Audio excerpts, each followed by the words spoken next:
Hello dear students, welcome back to the class. कैसे हैं आप सभी? I hope you all are doing well. और मैं आपकी अकाउंट्स एजुकेटर अंबिका सिंह आप सभी का बहुत बहुत स्वागत करती हूँ मैग्नेट ब्रेन्स के चैनल पर। एक ऐसा प्लेटफॉर्म जो आपको प्रोवाइड करता है 100% free as well as quality education. यदि मैं बात करूँ इंग्लिश मीडियम के स्टूडेंट्स की, तो भाई आपको starting from class KG to class 12 सारे ही कोर्सेज मिल जाएंगे, वो भी एकदम फ्री ऑफ कॉस्ट में।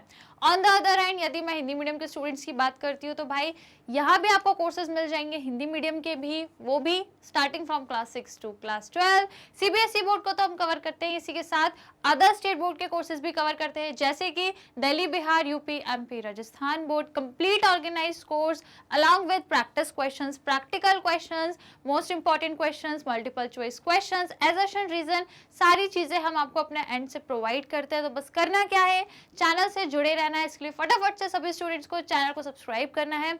और यदि आपको ई बुक्स या ई नोट्स का बेनिफिट लेना है, तो लिंक बढ़िया से डिस्क्रिप्शन बॉक्स में आपको मिल जाएगी, आप जाकर चेक कर सकते हैं और इसे भी अवेल कर सकते हैं। So dear students, I hope सभी ने क्लास में एंटर करने से पहले सभी ने लाइक शेयर कर ही दिया होगा। तो यदि नहीं किया है तो भाई फटाफट से आप लोगों को पहले लाइक करना है, शेयर करना है आज की जो हमारी क्लास होने वाली है। और यदि अभी तक चैनल को सब्सक्राइब नहीं किया तो भाई फटाफट से सब्सक्राइब कर लो, फिर हम हमारी क्लास को स्टार्ट करने वाले हैं। ठीक है स्टूडेंट्स, तो आप लोग को पता ही है कि भाई हमारा जो 11th अकाउंट्स है, यहाँ पे चैप्टर नंबर 8 हम लोग डिस्कस कर रहे हैं, जिसका नाम है जर्नल। ठीक है, जर्नल बनाना सीख रहे हैं, पहले कॉन्सेप्ट सीख रहे हैं, फिर एक्सरसाइज भी धीरे धीरे करके सीखेंगे, हर चीज सीख लेंगे। यदि कॉन्सेप्ट पता होंगे तो हम क्वेश्चंस भी कर लेंगे, कोई ज्यादा मुश्किल वाली बात नहीं होगी। ठीक है, सो ऑलरेडी हमारी जो क्लासेस हो चुकी है इस पर्टिकुलर चैप्टर पे, वहां पे हमने काफी सारे कॉन्सेप्ट कवर कर चुके हैं। अब आपके ज्यादा नहीं, सिर्फ 1-2 कॉन्सेप्ट बचे हैं जो हमारी आने वाली 2-3 क्लासेस में कवर हो जाएंगे। उसके बाद फाइनली हम लोग एक्सरसाइज के क्वेश्चंस भी सॉल्व करेंगे। ओके, तो लास्ट क्लास में क्या पढ़ा था भाई, हम लोगों ने रिबेट से रिलेटेड बातें की थी, रिबेट क्या होता है पूरा कॉन्सेप्ट देखा, और उससे रिलेटेड हमने जर्नल एंट्रीज भी सीखी कि कैसे उसकी जर्नल एंट्री होती है। उससे पहले हम लोगों ने डिस्काउंट पे भी बात की थी, कैश डिस्काउंट क्या है, ट्रेड डिस्काउंट क्या है, वो सारी चीजें हम लोग कवर कर चुके हैं। तो आई होप आप लोगों ने क्लास तो देखी होगी, ठीक है ना? नहीं देखी है, किसी कारण से मिस कर दी तो भाई देख लो, ठीक है, आप लोग को ही फायदा होगा, क्योंकि क्वेश्चन करोगे तो फिर यही सब काम आएगा जो कॉन्सेप्ट मैं आपको अभी पढ़ा रही हूँ। तो फिलहाल आज जो टॉपिक हमें कवर करना है उसका नाम है accounting entries of some specific transactions. कुछ स्पेसिफिक ट्रांजेक्शंस होते हैं, मतलब कुछ स्पेशल काइंड के होते हैं जो आपका दिमाग खराब करते हैं जब आप क्वेश्चन को सॉल्व करते हो। ठीक है, तो जब क्वेश्चन सॉल्व करो ये आपको दिमाग ना खराब करे, इसलिए मैं आपको पहले यहीं पढ़ा देती हूँ, पहले यहीं पे सारे कॉन्सेप्ट बता देती हूँ, उनके अलग से पहले सभी की एंट्रीज बता देती हूँ, सो दैट कि जब क्वेश्चन करे तो आपको एंट्रीज करने में दिक्कत ना आए। ठीक है, तो वो कौन से आपके एक स्पेसिफिक या स्पेशल काइंड ऑफ ट्रांजेक्शंस होते हैं, उनके क्या इफेक्ट होते हैं अकाउंटिंग की एंट्री, जब जनरल की एंट्री करोगे तो कैसे करनी है, किस तरीके से होगी, वो हम पहले यहाँ पे डिस्कस कर लेते हैं, फिर हम लोग क्वेश्चन तो सॉल्व करेंगे ही। तो चलिए स्टूडेंट्स, आ जाइए, क्लास को स्टार्ट करेंगे, फटाफट से सारे कॉन्सेप्ट को सीखेंगे बिल्कुल बढ़िया तरीके से। तो चलिए, सभी ने लाइक शेयर कर दिया होगा, आई होप सभी ने लाइक शेयर की बटन तो भाई दबाई दी होगी। तो फिर आ जाइए, हम लोग क्लास को स्टार्ट कर लेते हैं। जो टॉपिक है वो है accounting entries of some specific transactions. तो वो स्पेसिफिक मतलब होते हैं ना कुछ स्पेशल। अब जैसे कि मान लो अभी तक जो हमने एंट्रीज देखी वहां पे मैंने आपको क्या बताया, सेलिंग हो रही है, परचेजिंग हो रही है, तो ये तो कॉमन है ना, ये तो कॉमन सी चीज हो गई है। लेकिन कुछ होते हैं स्पेसिफिक ट्रांजैक्शन। अब जैसे कि मैंने बोला कि सेलिंग है, ठीक है, परचेजिंग हो रही है, तो ये कॉमन ट्रांजैक्शन हो गए। लेकिन मैं आपको बताऊंगी कॉमन से हटके जो आपके स्पेशल काइंड ऑफ या आपके स्पेसिफिक ट्रांजैक्शंस होते हैं, उनकी कैसे एंट्रीज होती है हमारी जर्नल एंट्री में, वो हम डिस्कस करते हैं। तो करें शुरू, पहला वाला देख लें। तो सबसे पहला आपका जो है वो है बैड डेब्ट्स। अब ये बैड डेब्ट्स का मतलब क्या होता है, what is the meaning of bad debts, ये आपने शायद पढ़ा होगा, मैंने आपको स्टार्टिंग में ही सब कुछ पढ़ा दिया था। जो हमने बैड डेब्ट टॉपिक पढ़ा था, कहाँ पे पढ़ा था, बेसिक अकाउंटिंग टर्म्स में, जहां मैंने आपको सारी टर्मिनोलॉजीज पढ़ाई थी। अब याद करो, अब आपको समझ में आ रहा होगा कि मैंने क्यों वो पढ़ाया, क्यों पढ़ाया। वो चैप्टर जो था बेसिक अकाउंटिंग टर्मिनोलॉजीज या फिर बेसिक अकाउंटिंग टर्म्स वाला, वो इसलिए पढ़ा था क्योंकि सारे टर्म्स आपको मिलेंगी आने वाले सभी चैप्टर्स में, वो सारी टर्म्स मिलेंगी। तो मिल गई, मिल गया ना, यहाँ पे क्या मिल गया, बैड डेब्ट, जो मैंने आपको वहाँ पढ़ाया था। चलो ठीक है, किसी रीजन से भूल गए होगे, ठीक है, याददाश्त कमजोर होगी, बादाम वादाम आप लोग नहीं खाते होगे, तो आप भूल गए होगे तो कोई दिक्कत नहीं है, मैं आपको दोबारा से बता देती हूँ कि बैड डेब्ट मतलब क्या होता है। तो फिर देखो, पहले तो बताऊंगी, उसके बाद इसकी एंट्री क्या होगी, ठीक है ना, इससे रिलेटेड एंट्री भी बताऊंगी। तो बैड डेब्ट मतलब क्या होता है, फॉर एग्जाम्पल कि मान लो मैंने आपको गुड्स बेचे थे, है ना, मेरी कंपनी है, मैंने आपको क्या किए थे, गुड्स आपको बेचे थे, ठीक है। मान लो मैंने आपको 50,000 के गुड्स बेचे थे। अब आपने बोला कि मैम हम आपको क्या करेंगे, पैसा अभी नहीं देंगे, 1 साल बाद देंगे। इसका मतलब मैंने उधार पे आपको बेचे, आपने मुझसे उधार पे सामान खरीद लिया। क्लियर, ठीक है ना, आपने उधार पे सामान खरीदा। आपने बोला था मैम 6 महीने बाद दे देंगे हम आपको 50,000। मैं वेट कर रही थी, चलो भाई 6 महीना होगा आप मुझे पैसा दे देंगे। मैंने इंतजार किया, 6 महीने इंतजार किया, भाई आपने मुझे पैसा नहीं दिया। 1 साल हो गया, आपने मुझे पैसा नहीं दिया। भाई 2 साल हो गए, आपने मुझे पैसा ही नहीं दिया। तो मैंने सोचा भाई अब तो गए मेरे पैसे, 50,000 तो डूब गए। अब आप तो उस कंडीशन में ही नहीं हो, या आप तो मुझे पैसा नहीं देने वाले। ठीक है भाई, मैंने आपको फोन भी लगाया, आपने मेरा फोन नहीं उठाया। तो ये कंडीशन हो गई कि मैंने सोच लिया कि भाई अब ये मेरे पैसा देने के मूड में नहीं है। ठीक है, जो मेरी उधारी थी वो चली गई पानी में। अब यहाँ से मुझे 50,000 नहीं मिलने वाले, क्योंकि 6 महीने का बोल के लेके गए थे आप। 6 महीने का आपने कहा था कि मैम 6 महीने बाद आएंगे, बढ़िया से आपके 50,000 हम आपको दे देंगे। ठीक है, लेकिन 2 साल हो गए, आपने मुझे अपना पैसा ही नहीं दिया। तो मैंने सोचा कि भाई अब तो गए, मेरे पैसे डूब गए। तो ये जो कंडीशन हो गई, ये किसकी हो गई, बैड डेब्ट। ये कंडीशन क्या कहलाएगी, बैड डेब्ट की। यार मेरे पैसे बैड हो गए, मतलब जो मेरे डेब्ट था, जो मेरे डेटर्स थे, अब आप मेरे लिए डेटर्स हो गए थे ना, क्योंकि मुझे आपसे पैसा फ्यूचर में 6 महीने बाद लेना था, तो आप मेरे लिए डेटर्स हो गए थे। परंतु अब आप कैसे हो गए, बैड हो गए। ठीक है ना, तो आप जो कंडीशन हो जाएगी मेरे साइड से, जो कंडीशन हो जाएगी वो क्या हो जाएगी, बैड डेब्ट वाली, कि भाई जो मेरे डेटर्स थे जिनसे मुझे 50,000 रुपए लेने थे वो तो दे ही नहीं रहे, 6 महीने के 2 साल हो गए, तो आप मेरे लिए बैड डेब्ट हो गए। तो कंडीशन याद आ गई, इस कंडीशन को बोलते हैं बैड डेब्ट। अब इससे रिलेटेड एंट्रीज क्या हो जाती है वो हमें सीखनी है। ठीक है, तो पहला जो आपका पॉइंट है वो कह रहा है when the total due amount is not recoverable. मान लो 50,000 रुपए लेने थे, मुझे पूरे 50 ही नहीं मिले। कितने लेने थे, मुझे पूरे 50,000 लेने थे आपसे, और मुझे पूरे 50 नहीं मिले, पूरे 50 ही चले गए मेरे, डूब गए। तो इस कंडीशन में मैं क्या एंट्री करूंगी, मैंने क्या बोला, जो आता है वो डेबिट होता है, जो जाता है वो क्रेडिट होता है। तो यहाँ क्या होगा, मेरे पास कौन आए भाई, बैड डेब्ट आ गया ना, मेरे हाथ में क्या बचा, बैड डेब्ट बचा। मेरे हाथ में अब कुछ भी नहीं बचा एक तरीके से, क्योंकि अब मुझे 50,000 तो मिल ही नहीं रहे हैं, तो मेरे हाथ में कुछ नहीं बचा, मतलब मेरे हाथ में क्या रह गया, बैड डेब्ट रह गया। तो बैड डेब्ट मेरे पास आ गया, कितना, जितने का भी आया, 50,000 का है फॉर एग्जाम्पल। तो जो मेरे पास आया उसे मैं डेबिट करूंगी, तो क्या डेबिट कर दूंगी, बैड डेब्ट। टू डेटर्स, डेटर्स चले गए, मैं उम्मीद में थी, मैंने आपको डेटर्स माना था। ठीक है, मैं इस उम्मीद में थी कि भाई आप आओगे, 6 महीने बाद आओगे और मुझे 50,000 दे के जाओगे, इस उम्मीद में थी, तो मैंने आपको डेटर समझ के रखा था। तो अब वो डेटर्स तो रहे नहीं, वो डेटर क्या हो गए, बैड डेब्ट हो गए, तो मेरे पास बैड डेब्ट आ गए। और जिसे मैं डेटर समझ रही थी वो चले गए, है ना, 2 साल हो गए, उन्होंने पैसा ही नहीं दिया, सॉरी पैसा ही नहीं दिया, तो वो क्या हो गए, वो चले गए। तो जो चला गया वो क्रेडिट में आएगा।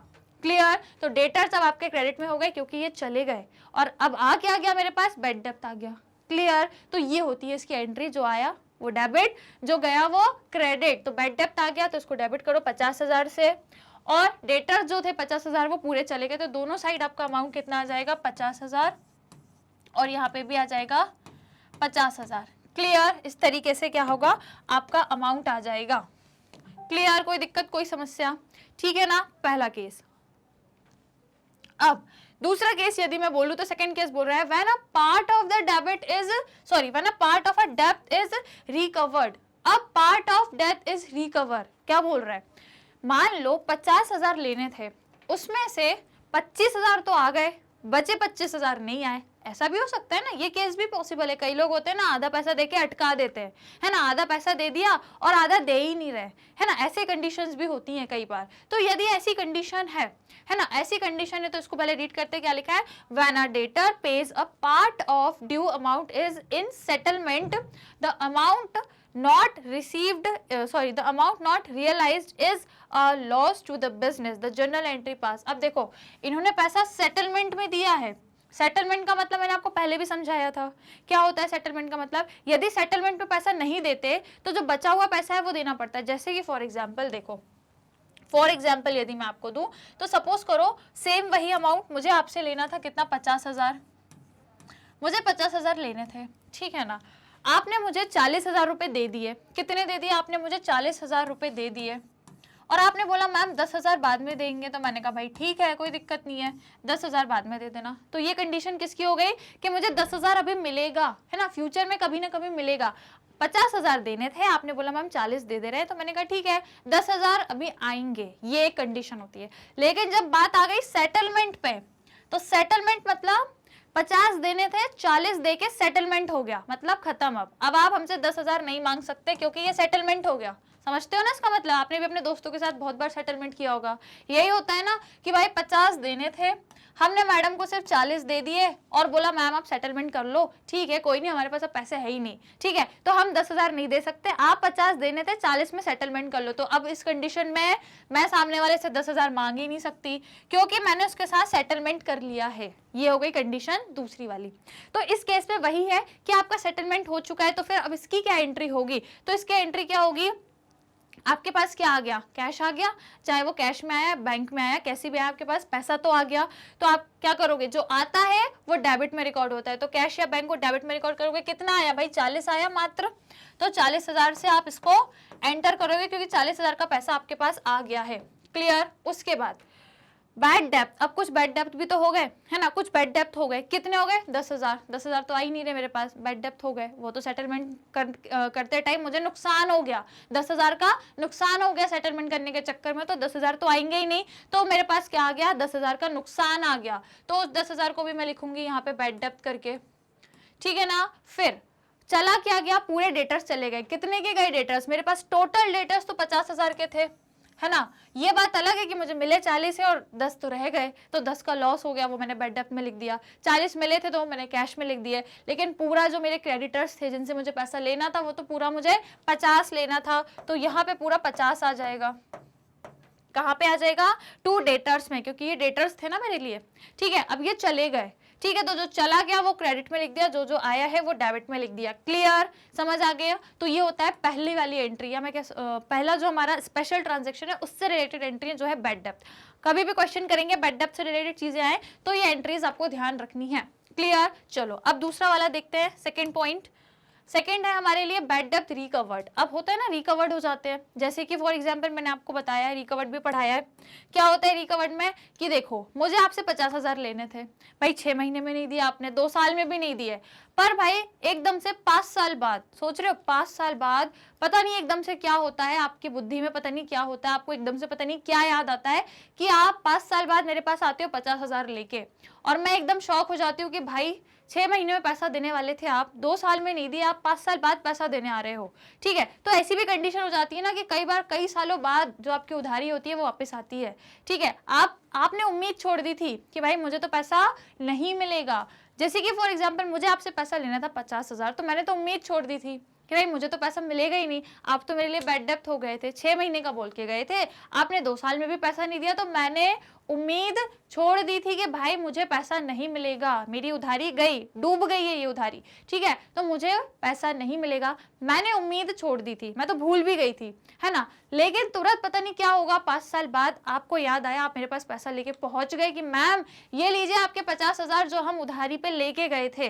तो भाई मेरे लिए क्या होगा? ये मेरे लिए क्या हो जाएगा? क्योंकि मैंने उम्मीद छोड़ दी थी लेकिन फिर भी वो चीज हो गई, इसका मतलब ये क्या हो गया? बैड डेप्थ रिकवर हो गए, ठीक है ना। मेरे लिए तो वो बैड डेप्थ हो गए थे, मैं तो उम्मीद ही छोड़ दी थी कि भाई सामने वाला बंदा आएगा और 50 देके जाएगा, मेरे साइड से वो चीज जा चुकी थी, लेकिन वो अब दोबारा रिकवर हो गई है, मतलब बैड डेप्थ मेरे रिकवर हो गए। तो इस केस में क्या एंट्री होगी?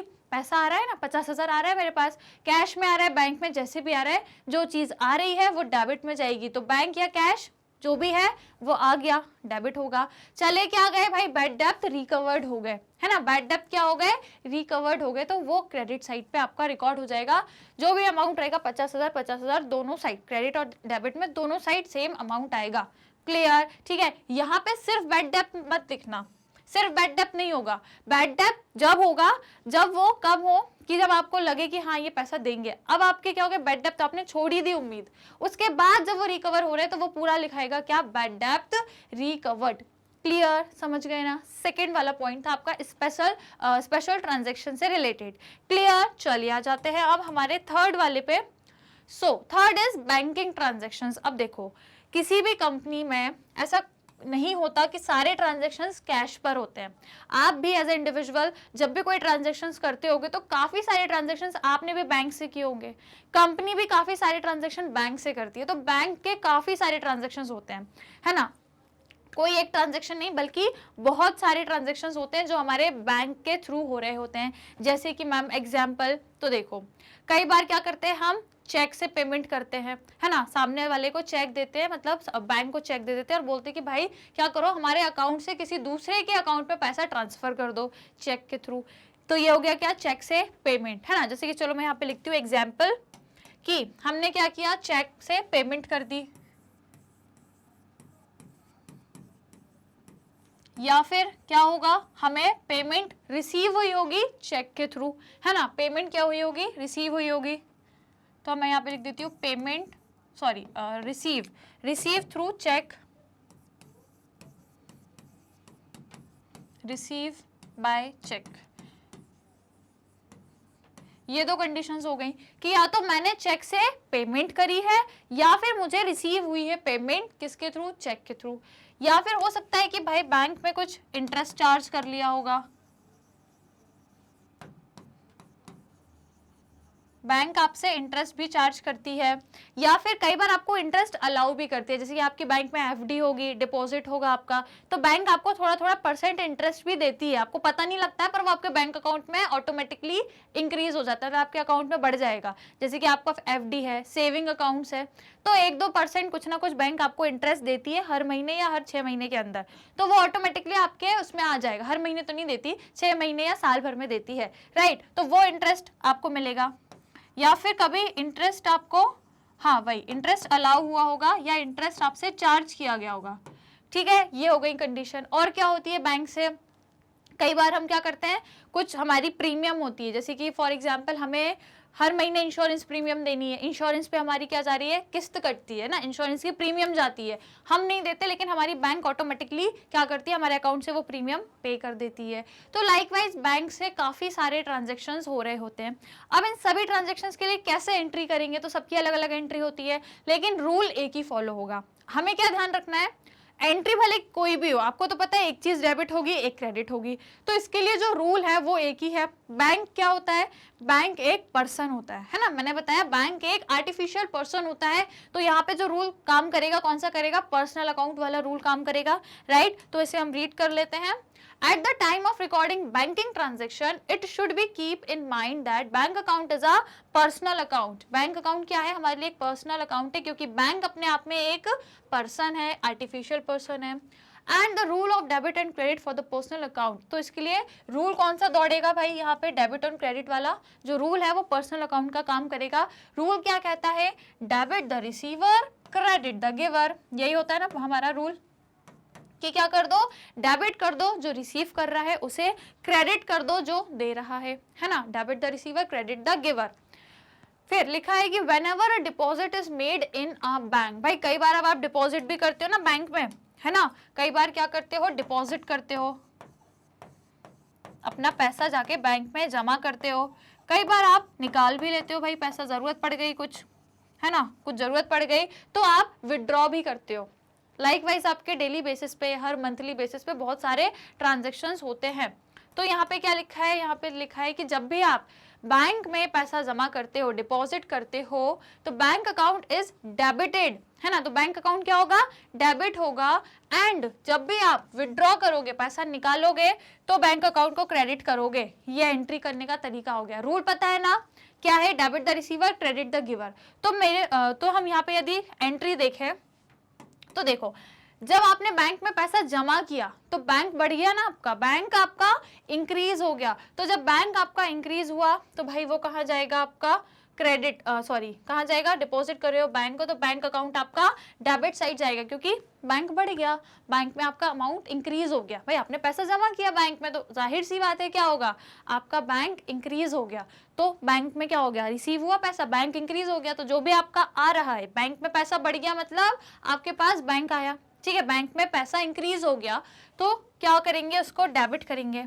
और यदि आपने विड्रॉ कर लिया, भाई बैंक का पैसा यदि कम हो गया तो क्रेडिट करो, क्योंकि जा रहा है पैसा, जो चीज जाती है वो क्रेडिट होती है, और बैंक में यदि पैसा आ रहा है, जो चीज आती है वो डेबिट होती है। क्लियर? तो बैंक में पैसा आ रहा है तो डेबिट कर दो, बैंक का पैसा जा रहा है तो क्रेडिट कर दो। क्लियर? कोई दिक्कत, कोई समस्या? लाइकवाइज ऐसे बहुत सारे ट्रांजेक्शन्स होते हैं, सभी में बस यही रूल आपको अप्लाई करना है और इसी तरीके से आपको क्या करनी है, आपकी जनरल एंट्री करनी है। क्लियर? ठीक है, ये हो गया हमारा तीसरा वाला स्पेशल ट्रांजेक्शन। अब बढ़ते हैं हम नंबर 4 पे। चलो पहले फटाफट लाइक शेयर कर दो भाई, जल्दी से सभी को लाइक शेयर का बटन दबाना है, फिर हम देखेंगे 4th वाला ट्रांजेक्शन क्या कहता है। चलो कर दिया सभी ने लाइक? पक्का फटाफट बटन दबा दो भाई, 2 सेकंड के अंदर अंदर सभी को लाइक करना है, शेयर करना है, ठीक है। चलिए तो फिर 4th वाला देख लेते हैं।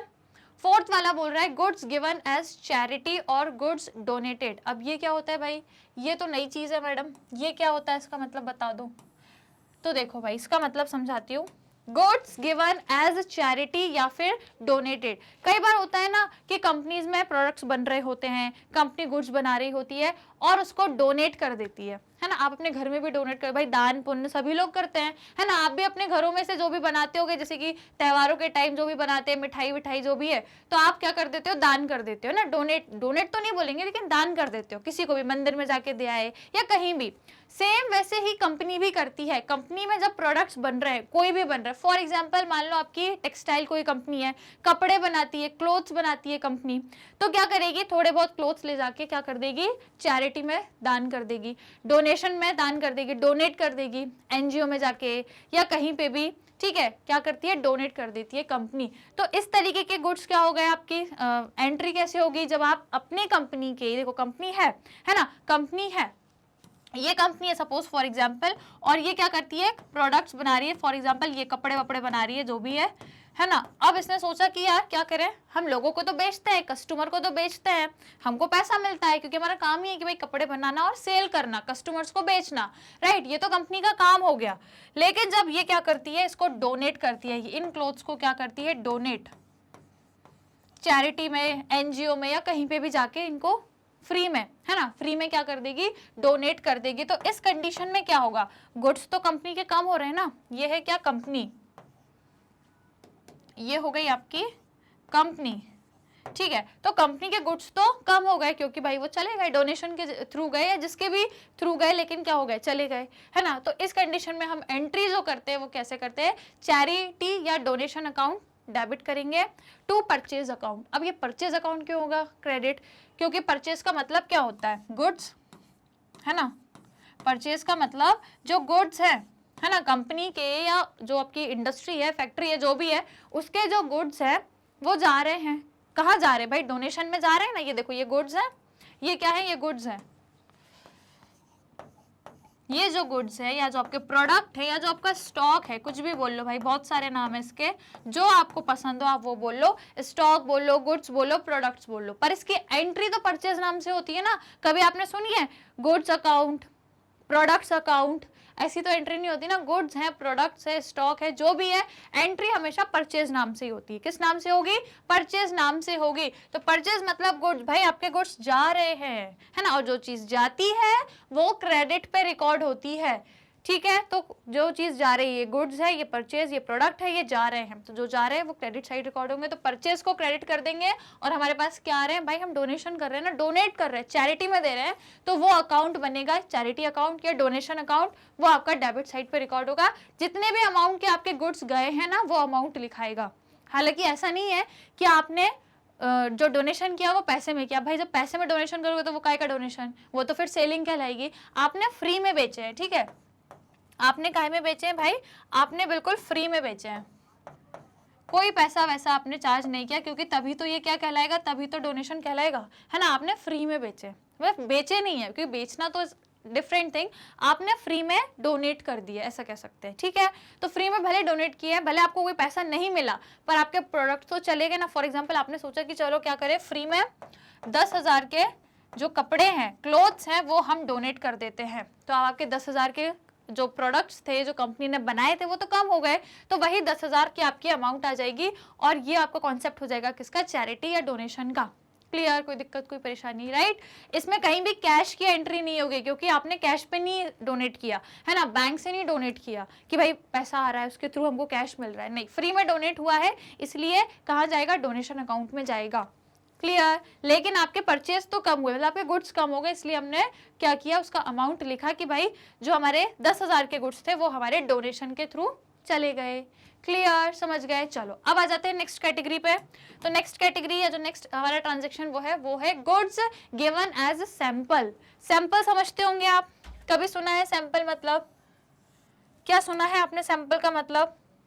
भाई कई बार होता है ना कि कोई नई नई कंपनी खुलती है, आपने भी देखा होगा आपके लोकेलिटी में, शहर में जब कोई नई दुकान खुलती है। मेरे मैं जब छोटी थी तो एक बार हुआ था, मुझे याद है, मेरा लाइफ एक्सपीरियंस है ये कि जब हमारे यहाँ पे ना, जब मैं छोटी थी, ज़्यादा बड़ी नहीं थी, तो एक नई मिठाई की शॉप खुली थी, है ना, हमारे पहचान के ही थे वो। तो उन्होंने एक नई मिठाई की शॉप खोली थी, बिल्कुल नई नई थी। तो उन्होंने ना पहले दिन या दूसरे दिन क्या किया, जो आसपास के लोग थे, जो पहचान के आसपास के हमारे लोकेलिटी के लोग थे, उनको ना फ्री में थोड़ी थोड़ी सी मिठाई बांटी, थोड़ी, मतलब ज्यादा नहीं, 2-2, 5-5 किलो, इतनी नहीं, मतलब थोड़ी थोड़ी उन्होंने सभी को क्या की, मिठाइयाँ बांटी।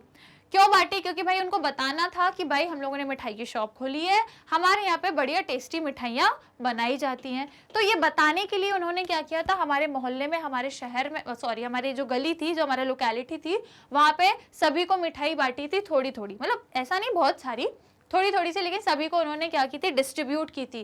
क्यों की थी भाई? ताकि आसपास के लोगों को पता लग जाए कि भाई एक शहर में या हमारी गली में, हमारे मोहल्ले में एक नई मिठाई की दुकान खुली है, तो यदि किसी को लेना है तो आराम से जाके वहां से ले सकते हैं, अच्छा टेस्ट है वहाँ का, ठीक है। तो ये बताने के लिए जो उन्होंने मिठाई बेची है, क्यों बेची, उनके पीछे ये करने के पीछे उनका ऑब्जेक्टिव था क्या, कि भाई लोगों को पता लगे कि हमारा टेस्ट कैसा है, हमारे यहाँ की मिठाइयों का टेस्ट कैसा है, और फिर क्या हो, हमारे यहाँ से लोग, हमारे जो कस्टमर्स हैं वो हमारे पास आए और हमारी मिठाई बिके। तो ये ऑब्जेक्टिव था कि भाई हमारी सेलिंग बढ़े, इसलिए उन्होंने सबको क्या किए, छोटे छोटे जो मिठाई उन्होंने बांटी, ये क्या थी, ये सैंपल कहलाएंगी।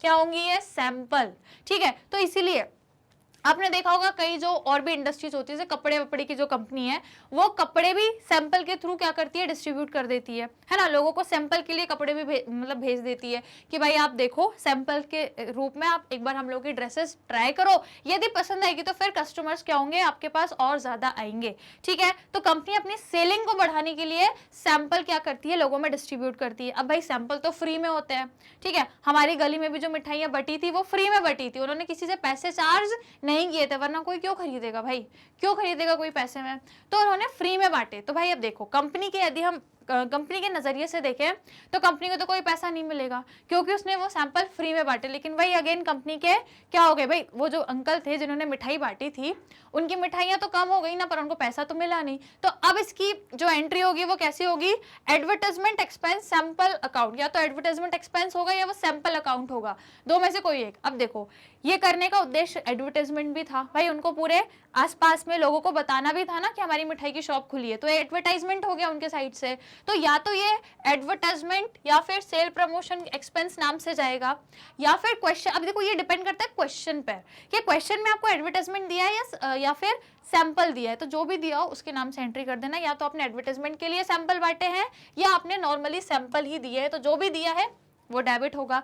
अब आपके पास से चला क्या गया, जो जाता है वो क्रेडिट होता है, तो आपके पास से क्या चला गया, परचेज चला गया। तो मैंने बताया परचेज मतलब गुड्स, ठीक है ना भाई। वो अंकल की दुकान जो थी उसपे से जो मिठाई है वो चली गई, पैसा भले नहीं मिला, क्यों नहीं मिला, क्योंकि उन्होंने एडवर्टाइजमेंट किया, उन्होंने सैंपल दिए लोगों को, पूरे मोहल्ले में सैंपल के तौर पे मिठाइयाँ बांटी ताकि लोगों को पता लग जाए कि भाई मिठाई की दुकान खुली है।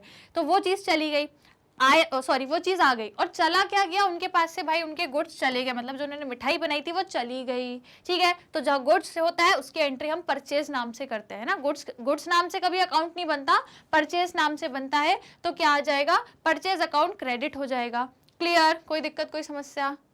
तो ये हो गई इसकी एंट्री, जिसमें हमने क्या किया, एडवर्टाइजमेंट या sample account debit to purchase account के नाम से, ठीक है ना। परचेज मतलब जो चीज चली गई, भाई प्रोडक्ट तो चला गया, मिठाई तो चली गई, गुड्स हमारा चला गया, जो हमने बना के रखा था वो गुड्स चला गया, और गुड्स की जगह हमेशा परचेज नाम यूज करते हैं। क्लियर, कोई दिक्कत? आगे बढ़े, चलो तो आ जाओ 6th वाले पॉइंट पे बात कर लेते हैं। 6th पॉइंट आपसे बोल रहा है loss of stock bye theft और फायर। अब इसका क्या मतलब होता है बच्चों, बता दो मुझे, क्या मतलब होता है? देखो loss of stock by theft या फिर फायर, बाय थेफ्ट या फिर फायर, क्या मतलब हो गया इसका? आपके कंपनी में गुड्स बने हुए रखे थे। फॉर एग्जाम्पल मेरी कंपनी है कपड़े बनाती है ना, मेरी कंपनी है क्लोथ्स बनाती है, मैं क्लोथ्स को बना बना के अपने गोडाउन में रखती थी, ठीक है। अब भाई गोडाउन में बहुत सारा माल पड़ा हुआ था, बहुत सारे कपड़े बना के रखे हुए थे मैंने, है ना, क्लोथ्स मैन्युफैक्चर करके रखे हुए थे मैंने। अब भाई वो जो मेरे लिए रखा है सामान, जो रखा, जो मैंने प्रोडक्ट्स रखे, उसको क्या बोलते हैं? स्टॉक बोलते हैं ना। जो प्रोडक्ट्स हमने प्रोडक्शन कर लिया, जिनका प्रोडक्शन हो चुका है और जो गोडाउन में रखे हैं बिकने के लिए, अब वो डायरेक्टली बिकेंगे, अब वो वापस मेरे पास इंडस्ट्री में नहीं जाएंगे, वहां पे उनका प्रोडक्शन हो चुका है इंडस्ट्री में, अब वो गोडाउन में रखे हैं, वेयर हाउस में, जहां भी रखे हैं वहां से डायरेक्टली बिकने जाते हैं, ठीक है ना। तो वो जो जहां रखे हैं उन चीजों को या जो प्रोडक्ट्स उनको हम क्या बोलते हैं? स्टॉक बोलते हैं, क्योंकि वो रेडी है बिकने के लिए। तो जो भी प्रोडक्ट आपने बनाया है और वो बिकने के लिए रेडी है, जब वो बिकने के लिए रेडी है तो वो स्टॉक कहलाता है, समझ गए, है ना। और जब तक वो बिकने के लिए रेडी नहीं होता तब तक वो क्या कहलाता है कि अभी जो गुड है वो अभी किस में है? प्रोसेस में ही है, अभी वो स्टॉक नहीं बना पूरी तरीके से, ठीक है ना। तो पूरी तरीके से स्टॉक कब होता है? जब वो बिकने के लिए रेडी हो जाता है, राइट। तो अब वो लॉस हो गया, मैंने बना के रखा था भाई 1 लाख रुपए का मेरा स्टॉक गोडाउन में रखा हुआ था, जो बिकने के लिए रेडी था, पूरा 1 लाख रुपए का था, वो पूरा 1 लाख का था, पर वो लॉस हो गया। हो सकता है पूरा लॉस हुआ होगा या थोड़ा लॉस हुआ होगा, जो भी है वो लॉस हो गया।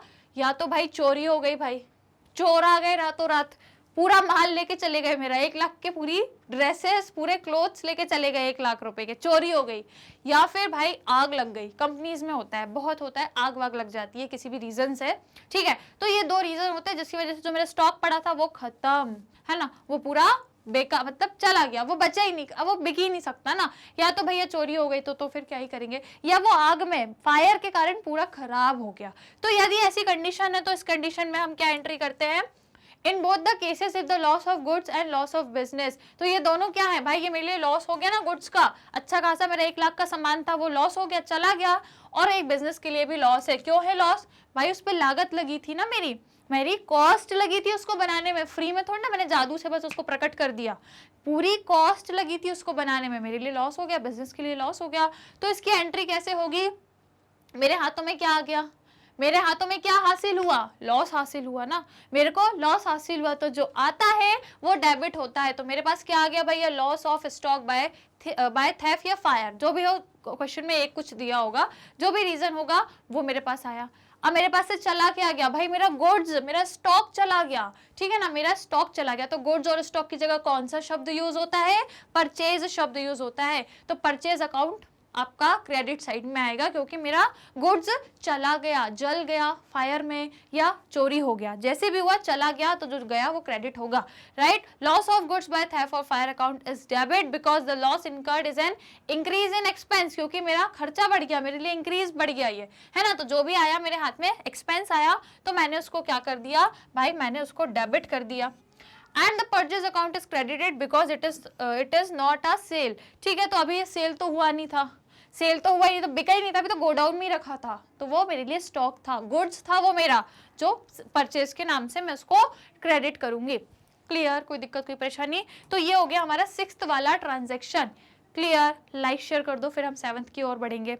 फटाफट से सभी को लाइक शेयर करना है, कर दिया? चलो आ जाओ, फिर 7th की ओर आ जाते हैं। 7th वाला, अच्छा चलो इसके आगे की और भी है, इसके आगे की और भी है, ठीक है। ये आपकी मेन एंट्री थी। अब इसके आगे कुछ और पॉइंट्स है, उसको हम देखते हैं क्या लिखा है। In case where insured and insurance claim for the amount of loss is lodged, insurance, अच्छा ठीक है। अब कुछ केसेस होते हैं हमारे, कुछ कंडीशंस होती हैं जहां पे हमने इंश्योरेंस करा के रखा होता है ना। आपने सुना होगा कि कंपनीज में इंश्योरेंस होता है, गुड्स के लिए इंश्योरेंस कराते हैं, फायर इंश्योरेंस कराते हैं कि भाई कभी हमारे गुड्स में, कभी हमारी कंपनी में यदि आग लग गई तो इंश्योरेंस कंपनी हमें भरपाई कर दे। फॉर एग्जाम्पल मान लो आग लगी, नुकसान हो गया मान लो 2 करोड़ रुपए का, तो इंश्योरेंस कंपनी में जो भी आपका क्लेम बनेगा जिस भी हिसाब से, वो पूरी प्रोसेस रहती है, ऐसा नहीं 2 बिल्कुल एग्जैक्ट मिल ही जाएंगे, वो पूरी प्रोसेस चलती है, वो पूरा चेक करते हैं, उसके बाद आपको क्लेम देते हैं। आपने 2 लाख बोला उनने दे दिया, ऐसा नहीं होता, पूरी प्रोसेस होती है, उसके बाद फिर इंश्योरेंस कंपनी आपको पैसा देती है, उनको जो ठीक लगता है उस हिसाब से, ठीक है ना। तो यदि आपने इंश्योरेंस करा के रखा था कि भाई फायर हो जाएगी, कभी आग लग जाएगी, तो हमारा सामान सुरक्षित रहे या सामान जल भी गया तो एटलीस्ट हमें नुकसान ना हो इतना। 2 लाख का जो नुकसान हो गया अब इसकी भरपाई इंश्योरेंस कंपनी कर देगी। क्लियर?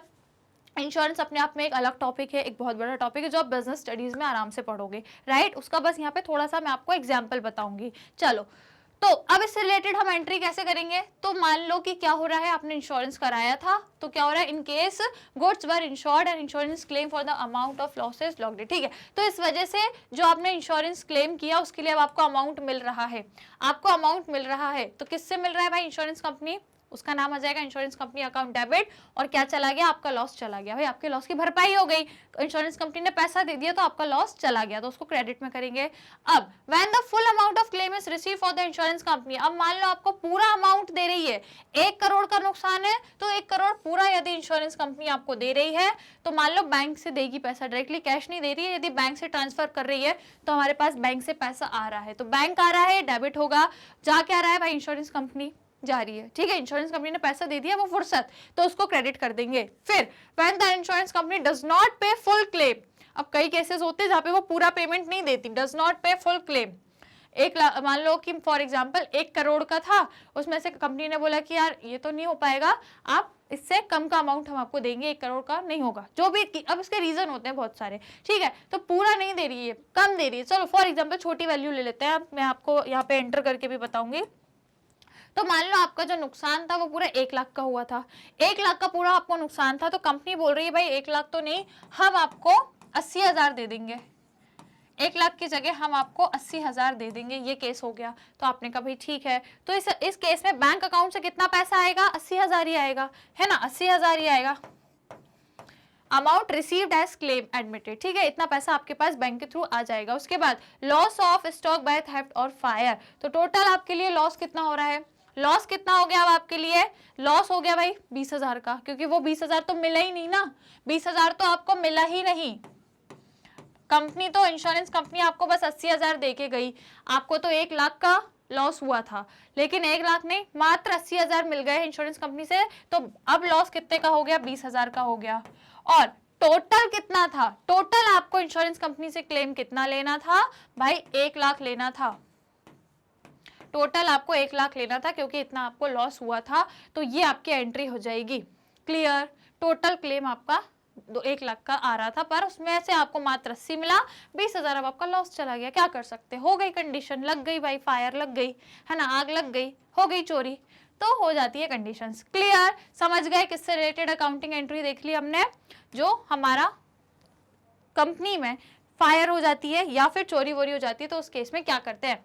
अब नंबर 7 है आपका ड्राइंग। तो ड्राइंग तो आपको पता ही है ना क्या होती है, जब कंपनी का ओनर बिजनेस में से क्या कर रहा है, कुछ विड्रॉ कर रहा है, या तो कैश या फिर कुछ गुड्स ले रहा होगा, तो वो ड्राइंग कहलाती है। तो यदि वो कैश ले रहा है, यदि वो कैश ले रहा है मतलब बिजनेस का कुछ पैसा वो ले रहा है अपने खर्चे के लिए, उसके घर में भाई शादी है, तो वो बिजनेस में से पैसा, ओनर है, वो है मालिक, पर बिजनेस में से पैसा ले रहा है, उसके घर में उसकी बहन की शादी है, तो वो उसकी शादी के लिए पैसा ले रहा है, ठीक है, बाद में जाके कंपनी को वापस भी करेगा, पर अभी शादी के लिए पैसा ले रहा है, तो क्या होगा, कंपनी के नजरिए से क्या होगा, हमको एंट्री कंपनी के नजरिए से करनी है, तो कंपनी के हाथ में क्या आ गई भाई, ड्राइंग आई। क्यों? क्योंकि कैश तो चला गया ना, ओनर ने कैश ले गया, तो जो जाता है वो क्रेडिट होता है, तो कैश चला गया तो क्रेडिट हो गया, आया क्या, ड्राइंग आई हमारे पास डेबिट में।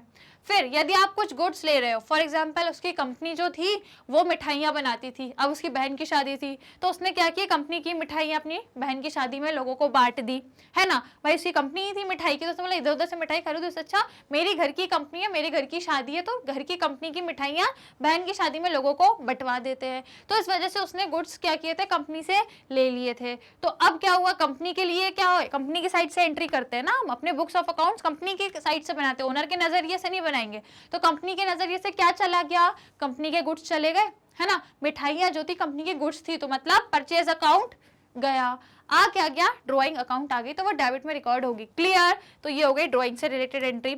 अब आ जाओ आगे, purchase and sale of fixed asset. जब आप क्या कर रहे हो, फिक्स्ड एसेट को या तो खरीद रहे हो या बेच रहे हो, फिक्स्ड एसेट समझते हो ना, जैसे कि जो फिक्स्ड है ना, जो लंबे टाइम तक आपके साथ है, जैसे कि मशीन है, बिल्डिंग है, लैंड है, प्लांट एंड फर्नीचर्स हैं, ये सब फिक्स्ड एसेट है ना। तो इस केस में क्या होता है, यदि आप खरीद रहे हो, है ना, आपने यदि फिक्स्ड एसेट खरीदा है, तो इस केस में क्या एंट्री करोगे, आपने खरीदा, आपके पास क्या आया, फिक्स्ड एसेट आ गए, तो जो आया वो डेबिट, तो फिक्स्ड एसेट आया तो डेबिट कर दिया।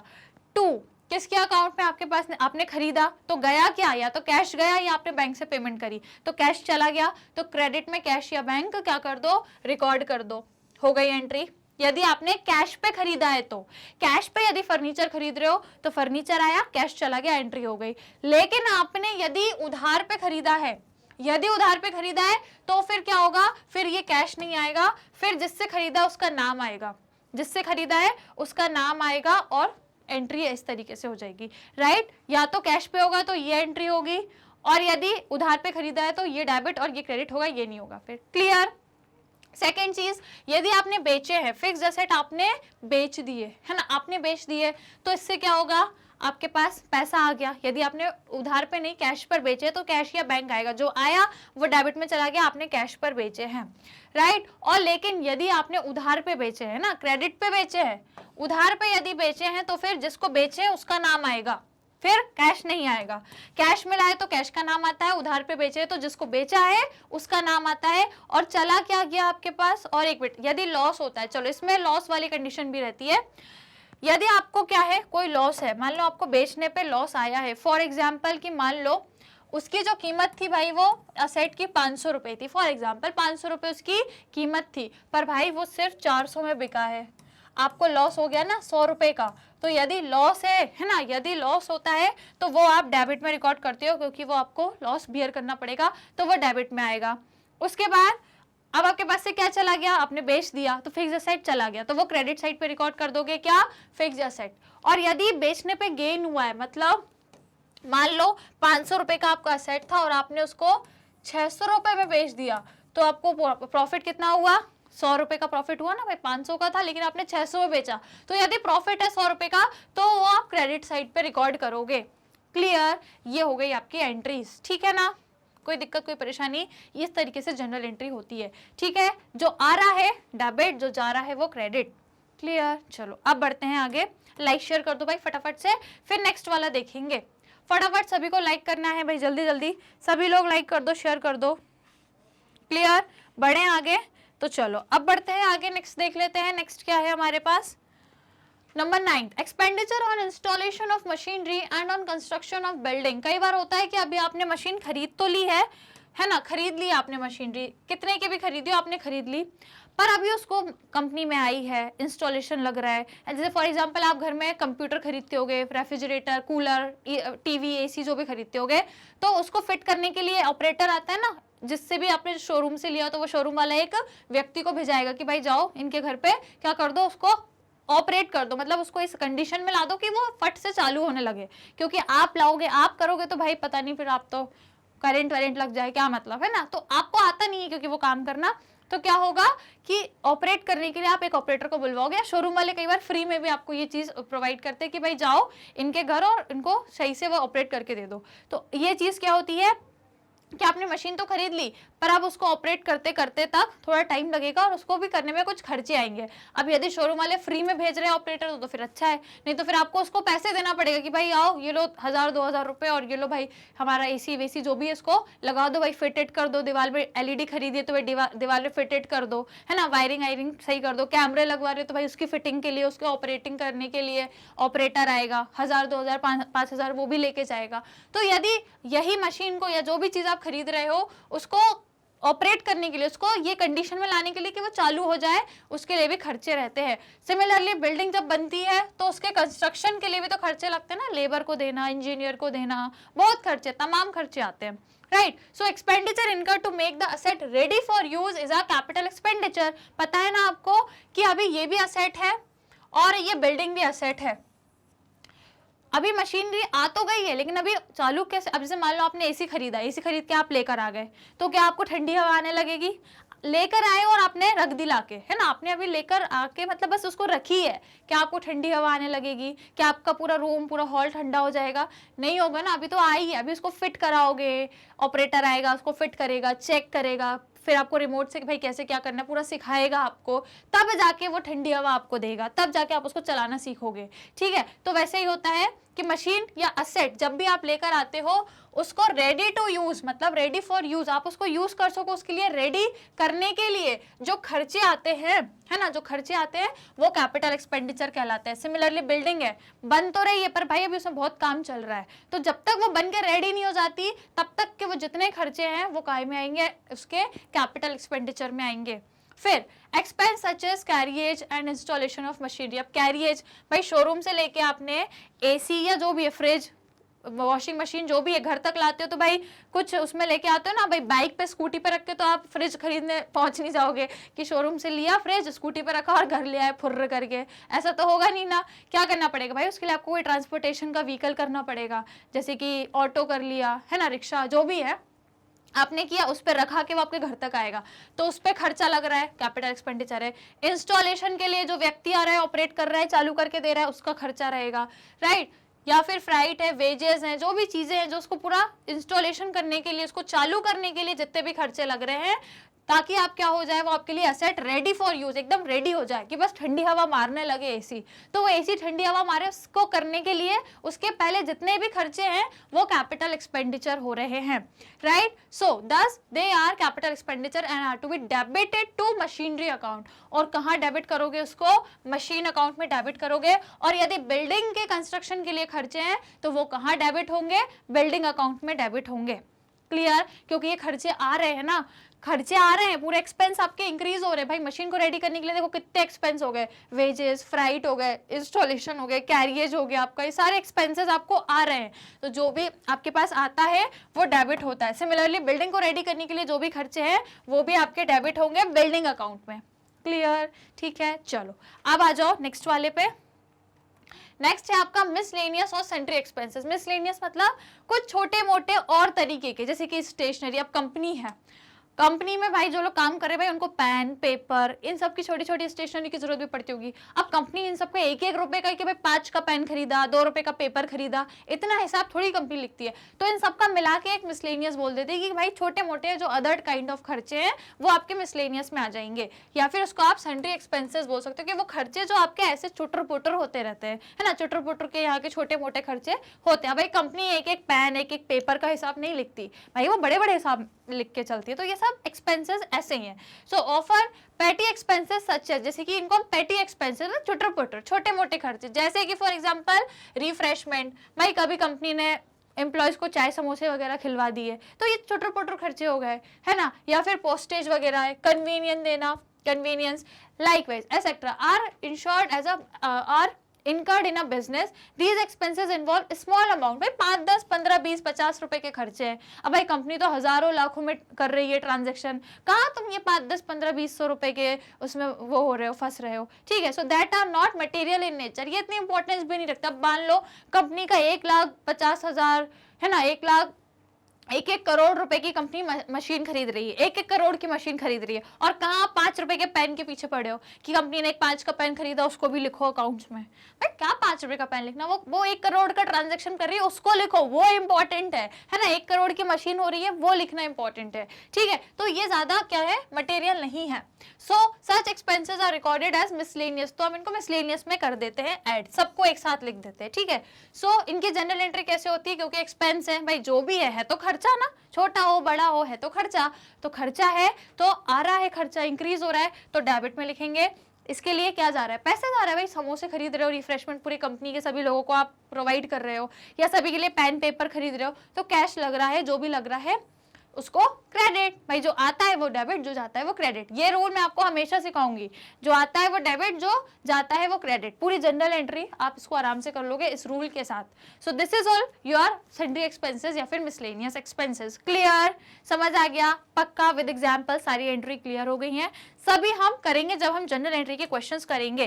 Clear, okay. So this is all about today's class, जहां पे हमने स्पेशल या स्पेसिफिक ट्रांजैक्शंस की अकाउंटिंग एंट्रीज कैसे होती है वो हमने साथ में मिलकर सीखा, कॉन्सेप्ट सीखे, एंट्री कैसे होती है, क्या डेबिट क्या क्रेडिट होना, विद एग्जांपल मैंने आपको सारी चीजें पढ़ा दी, सारी चीजें समझा दी। अब जब एक्सरसाइज करेंगे तो कंफ्यूज नहीं होना, क्योंकि सारी चीजें हम बढ़िया से समझ चुके हैं। सो डियर स्टूडेंट्स, आज की क्लास में इतना ही रखते हैं, कल फिर दोबारा मिलेंगे एक नई क्लास के साथ, जहां पे हम एक नया टॉपिक स्टडी करेंगे। राइट रहेगा सेम चैप्टर का, पर एक नया टॉपिक लाऊंगे, इंटरेस्ट इंटरेस्टिंग वाला, जहां मैं आपको एडजस्टमेंट वाले कैसे एंट्रीज होती हैं, एडजस्टमेंट क्या करते हैं, वो सारा कुछ सिखाऊंगी। तो क्या करना है, आपको बने रहना है मेरे साथ नेक्स्ट वाली क्लासेस में, यही मैग्नेट ब्रेन्स में, जो आपको प्रोवाइड करता है 100% free as well as quality education. यदि मैं बात करती हूँ इंग्लिश मीडियम के स्टूडेंट्स की, तो starting from class KG to class 12 सारे कोर्सेज हम आपको फ्री ऑफ कॉस्ट पे प्रोवाइड करते हैं। हिंदी मीडियम के स्टूडेंट्स के लिए भी 6th से लेकर 12th तक के सारे कोर्सेज आपको मिल जाएंगे। सीबीएसई के साथ अदर स्टेट बोर्ड को भी हम लोग कवर करते हैं, जैसे कि Delhi, Bihar, UP, MP, Rajasthan board, वैदिक मैथ, स्पोकन इंग्लिश या फिर क्रैश कोर्स जैसी फैसिलिटी भी हम आपको प्रोवाइड करते हैं। करना क्या है भाई, चैनल को सब्सक्राइब तो करना है। आज की जो अमेजिंग हमारी वीडियो थी, जिसमें हमने काफी चीजें इंटरेस्टिंग वे में पढ़ने की कोशिश की है, इसे लाइक शेयर जरूर कर देना। क्लास पसंद आई हो, राइट, पढ़ने में मजा आया तो भाई लाइक शेयर जरूर करना।